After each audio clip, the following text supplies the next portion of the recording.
Right, good afternoon, folks. It's just gone 12:30, and it's the 10th of the 10th, 2023, World Mental Health Day. And welcome, and thank you so much for joining us on this live stream.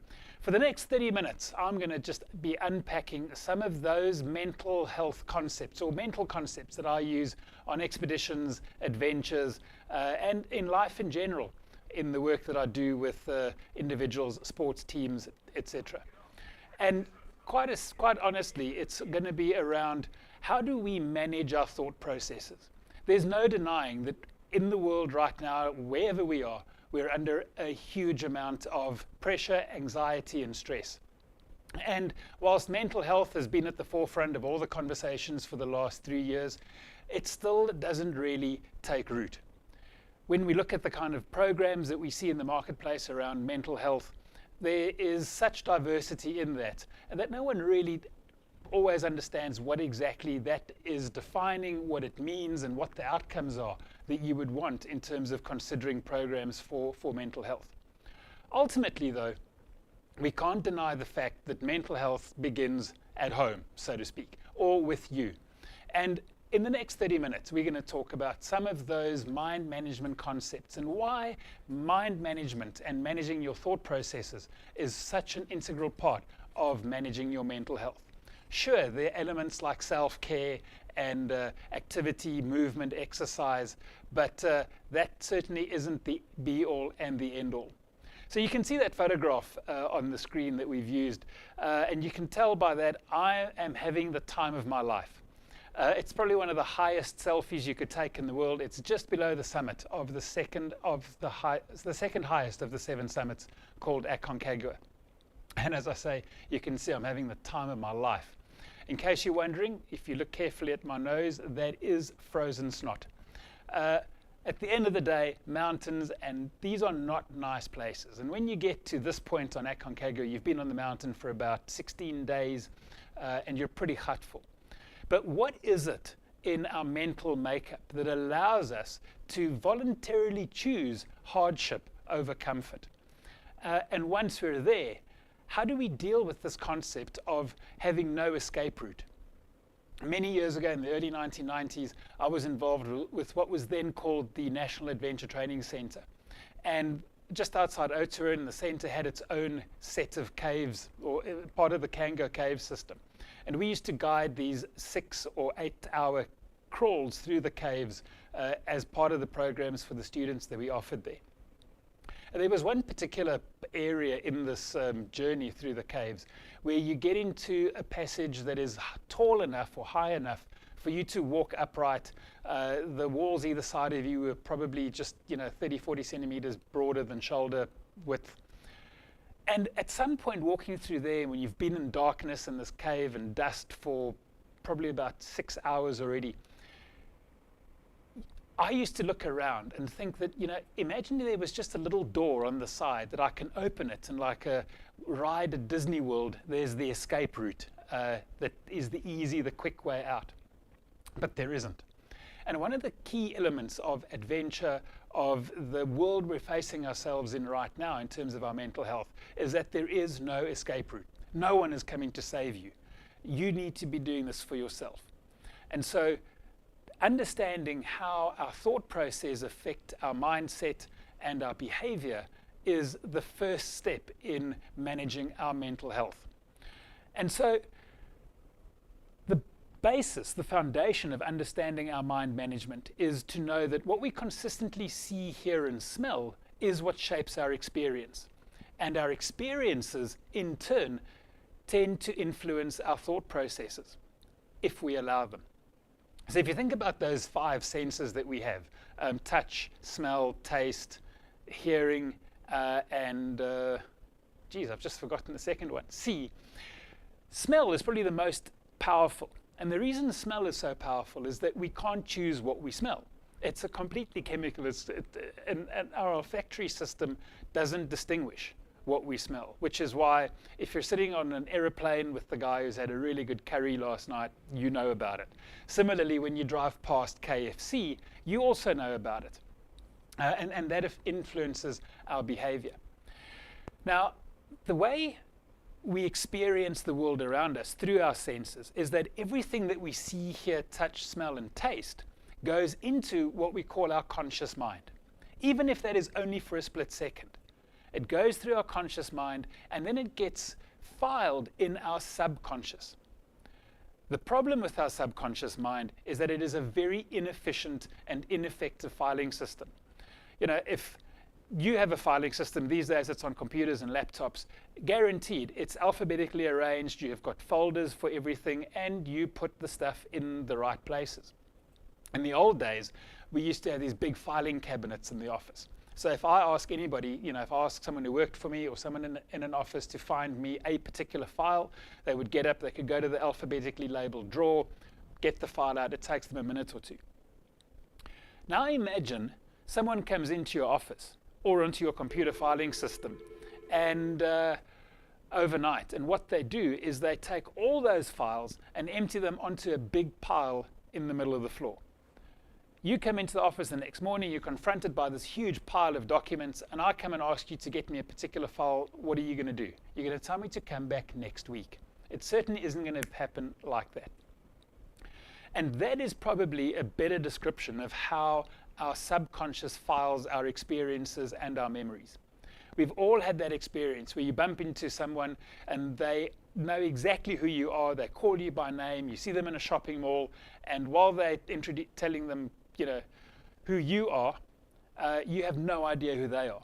And so you end up teaching yourself how to have this conversation with someone who you should know, but you have no idea who it is. What do? You're standing there in the conversation and you are racking your brain trying to figure out who this is. And it just doesn't come to you. You walk away from that conversation. The rest of the day, you're wondering, who was I just speaking to? It finally hits you 9 o'clock tonight or 10 o'clock tonight when you're getting into bed and you're becoming relaxed, you're slowing down.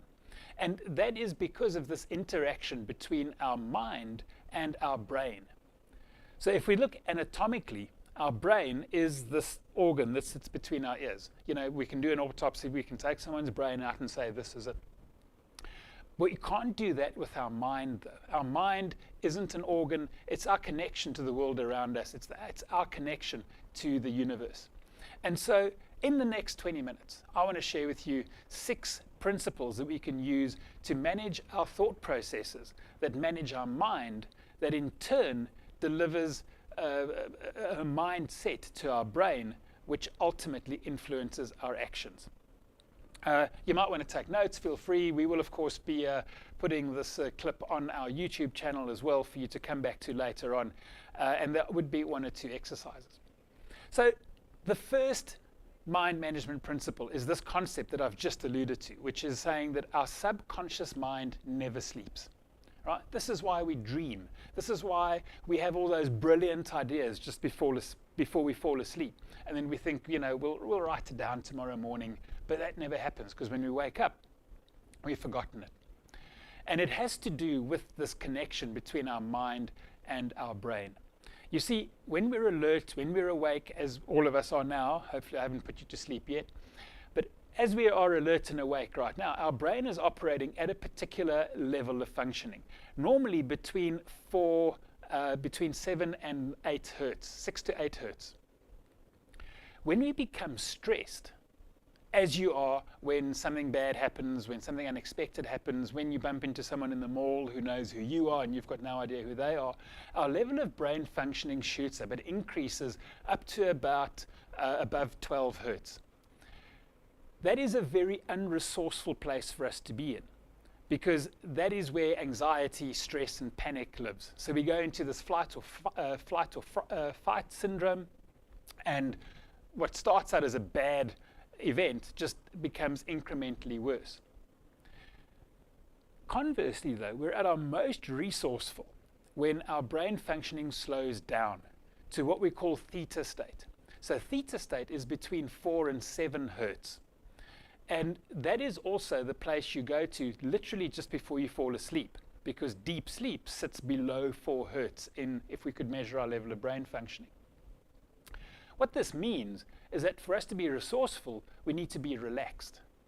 We need to be unstressed, or experience what we call eustress, which is a good form of stress. We've all had this experience, and here's another example of writing an exam. And you get to question 4 in the exam, and you kind of just hit that blank. So, of course, if you are like me, you were taught in exams when you get to a question you don't know the answer to, skip ahead, do the next one, so you do that. You finish the rest of the paper, you still haven't got the answer to question 4. And the more you look at it, the less you know about it. So eventually you give up, or you just write some drivel. You give up, you hand in your paper, and you walk out the exam room.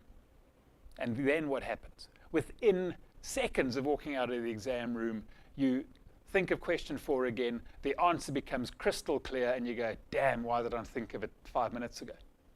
The answer has to do with that level of brain functioning. When we become stressed, we become unresourceful, our level of brain functioning gets too high, and we're no good to anybody. Stress now begins to feed stress. So whatever anxiety we're facing in our life right now tends to lead to this kind of idea of a feeling of paralysis, a feeling of anxiety, fear, and that leads to no action as opposed to action that will allow us to move forward. The second mind management principle says your mind is like the soil. In other words, it's cold, dark, and damp. No, that's not what I mean when I say our mind is like the soil. If you think of agriculture, you know, farmers go out, they prepare their fields, and just a month or 2 ago, because we're in October now, it's springtime in South Africa, but a month or 2 ago, farmers were preparing their fields, and they were planting seeds. So if a farmer goes out and plants milli seeds, what's going to grow? Yeah, you're right, millies. If he plants sunflower seeds, what grows? Sunflowers. The soil doesn't decide if the farmer plants sunflower seeds to grow millies. Right? It'll make commercial agriculture a heck of an interesting. But whatever you put into the soil, it's going to give straight back to you. And our mind works in exactly the same way. So in 2003, I got a phone call in the office one morning from Coach Quibus. And he tells me he coaches a rugby team. They've lost 5 games in a row. He's stumbled across my profile on the internet, and he sees that I've played international sports and I'm a motivational speaker, as he said. Can I come and speak to the team because they've got to win their next game? I said to him, great, not a problem. When's your next game? He says to me, it's on Saturday. And the more I try to explain to him that this is not how it works, that, you know, speaking to a team about some mind management stuff and mind coaching doesn't necessarily deliver results 3 days later or a day or 2 later. He was adamant, no, please, can I come and speak to the guys? Ask him a few more questions. It turns out he's in a little town called Middelburg in Mpumalanga, and I was going to Kruger Park that weekend anyway. So I said to him, look, get the guys together at 9 o'clock Friday morning. I'll be there. I get to RTS Middelburg, and I'm expecting 20, 25, 30 first-team rugby players, 300 kids. Because since this is free, we're going to get every rugby player in the school involved. And I know you're thinking, what does this have to do with your mind being like the soil? One of the exercises I did with them is I asked who their biggest, strongest player was. I was told his name is Beers, and he's like 6'3". He has shoulders that's about 2 foot across, and he's their strongest player. I said to him, Beers, come down to the front. I want to see how strong you are. So Beers came down to all the kids cheering his name because he's clearly the first team hero. I said to him, Beers, I want to do a test of strength. I want to see how strong you are. And the way I'm going to test that is I'm going to want you to hold your hand out parallel to the ground, make a fist, and resist. And all I'm going to do is with 2 fingers, I'm going to try and push your arm down at the wrist. That's all you have to do. And he stood there, he braced himself, got his arm out. With 2 fingers, I pushed down as hard as I can, and I could barely move it 5 or 6 inches. Of course, all the players are now really cheering his name. Yes, yes, yes. I said to him, right, here's what I want you to do. Close your eyes, and I want you to repeat the following statement 10 times. The statement I gave him was, I am weak and worthless. He looked at me funny.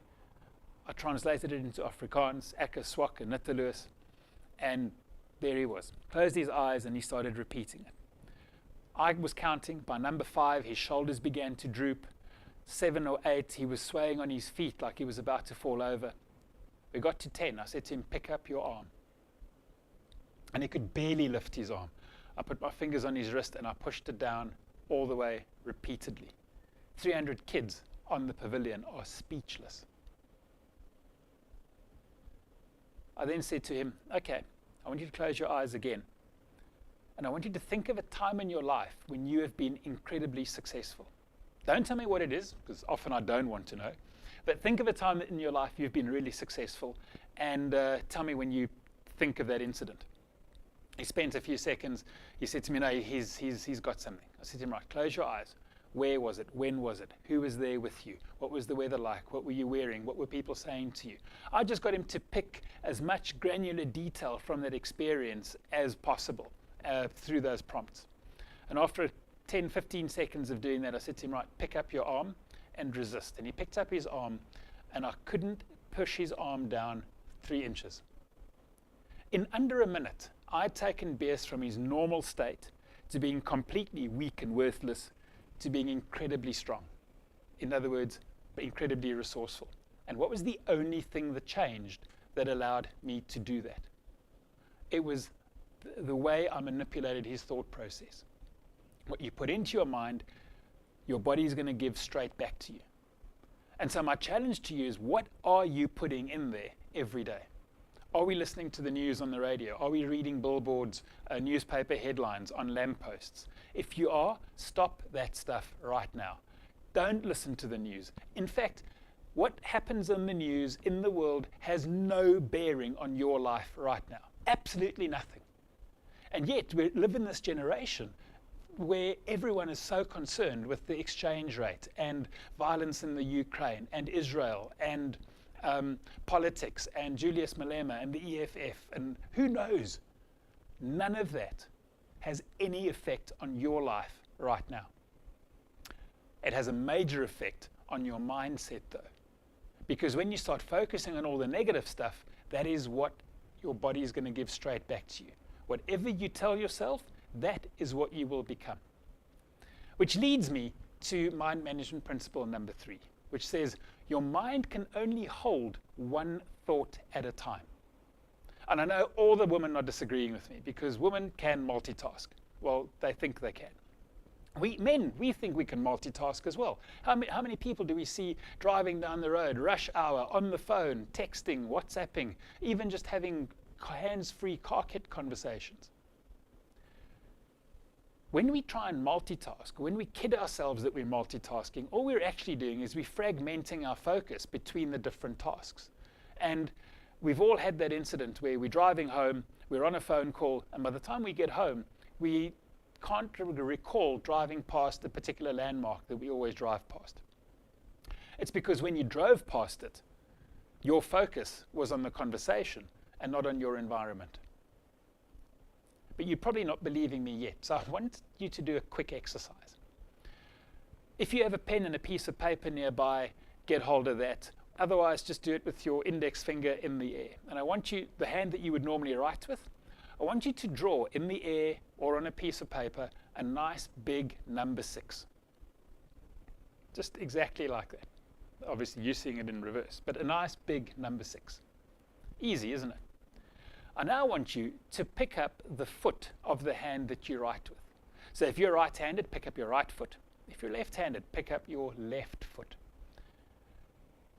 And now with your foot, I want you to make a clockwise circle.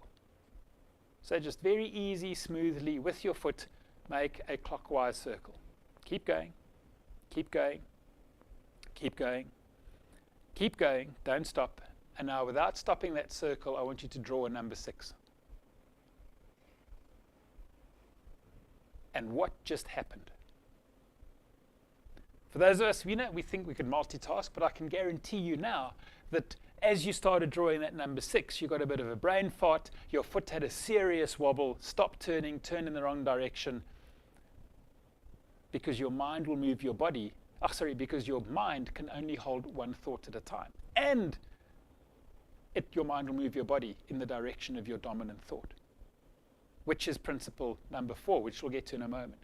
But just try that number 6 again. Smooth, easy clockwise circle with your foot and draw a number 6. And the moment you start, as your focus shifts from one activity to the next, your body follows. Of course, if you want to impress people and really do that, when you draw the number 6, instead of starting at the top, start in the middle and mirror the clockwise movement, and then you'll be able to do it. But two tasks that are completely dissimilar, right? You have a problem. Your mind can only hold one thought at a time. As I said, it then takes us to mind management principle number 4, which says your mind will move your body in the direction of your dominant thought. And again, I've got a little exercise that I'm going to show you. Try this. If you haven't got a paper clip and a piece of thread, right? Try this at home afterwards. Now, what I want you to do is I want you to hold it very steady and focus all your attention on that paper clip. And then I want you to tell it to move left to right, keeping your hands still. Do not move your hands. You can use your eyes, but just tell that paper clip to move left to right, left to right. So here in studio, we do have some air conditioning as well, but then I want you to tell it to stop. And you can see my paper clip, the movement just got suddenly smaller. I then want you to tell it to move away from you and towards you, to and fro, away, towards, away, towards. Again, I want you to tell that paperclip to stop. And then the last one is see if you can make a clockwise circle with that paperclip. And as you focus on it and you keep that thought, you're going to start getting that clockwise circle. When we do this live in conferences and in workshops, we find that everybody's paperclip does what I tell it to do. No, we don't. We find that all the paperclips respond as per the instruction. But it's not my instruction that causes that paperclip to move. It's your instruction. You are moving the paperclip. This isn't black magic. And we've actually had one incident where some lady, when we did this, she packed up all her stuff in the back corner, shouted at us that this is evil and we're from the devil, and she's charged out the back door, never to be seen again. It's pure physiology.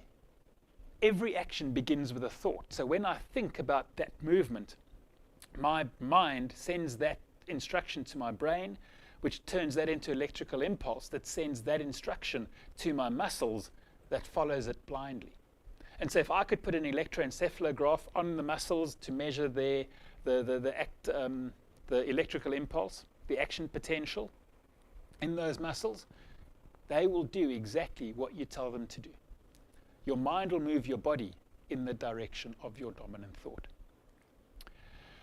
Which then takes us to mind management principle number 5, which says that your mind cannot distinguish between what is real and what is imaginary.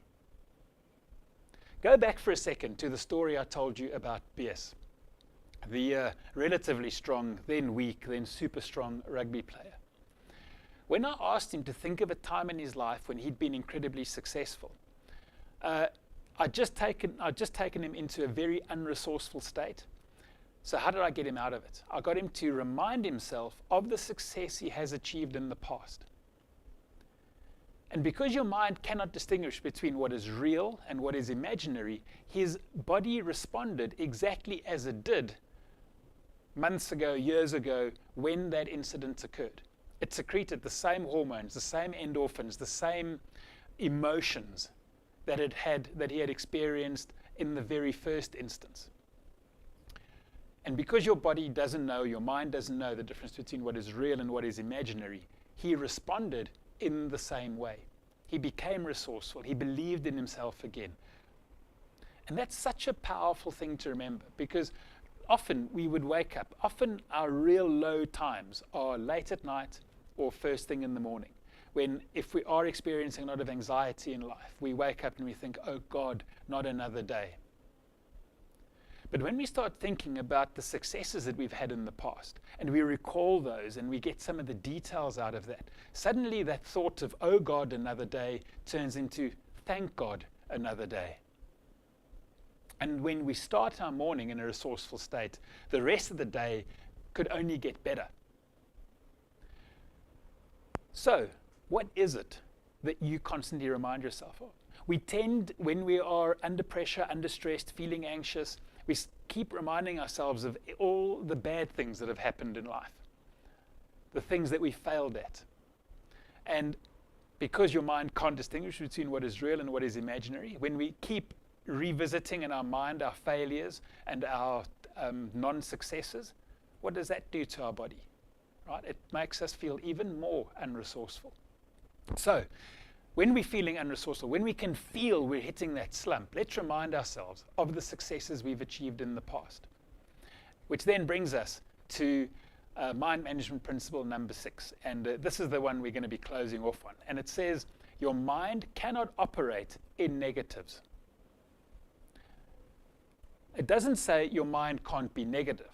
It can very easily be negative, particularly when we remind ourselves of all our failures. What I mean when I say that our mind cannot operate in negatives is this. As you're sitting there now watching this live stream, do not think of pink elephants. And what are you thinking about right now? Guaranteed pink elephants with ears this big, right? But I asked you not to. And that happens because of the way we process language and instruction. So whenever we hear any instruction, whenever we listen to spoken words, we are always subconsciously looking for the verb first. In the sentence, don't think of pink elephants. What's the verb? Think. Of what? Pink elephants. And what do we, and then don't. So we already engage in the behavior or in the thought process before we process the word don't. And I see that happen to us so often in teams, in leadership situations. I've got 8-year-old twins. I've got to always consciously think about telling my kids what I want them to do as opposed to what I don't want them to do. If you're a leader, if you're a manager, if you want to manage your own thought processes, you've got to start talking about what you want and not about what you don't want. And there we go, folks. Unbelievably, our half an hour is just flown by. But we have covered 6 mind management principles. So, what is your next step? It's World Mental Health Day, right? Let's be conscious, not just today, but moving forward about our own mental health and how we manage our thought processes to keep a healthy mind. And then, once we are managing our own thought processes, how can we use these same 6 principles to manage the thought processes of the people we share our life with? Our significant others, our teams. If you're at the office right now, remember that you're spending more time with the people in your team than you do with your significant other. So do for yourself first, and then do for others. Folks, my name is Erik Vermeulen, and can I wish you everything you deserve. Goodbye.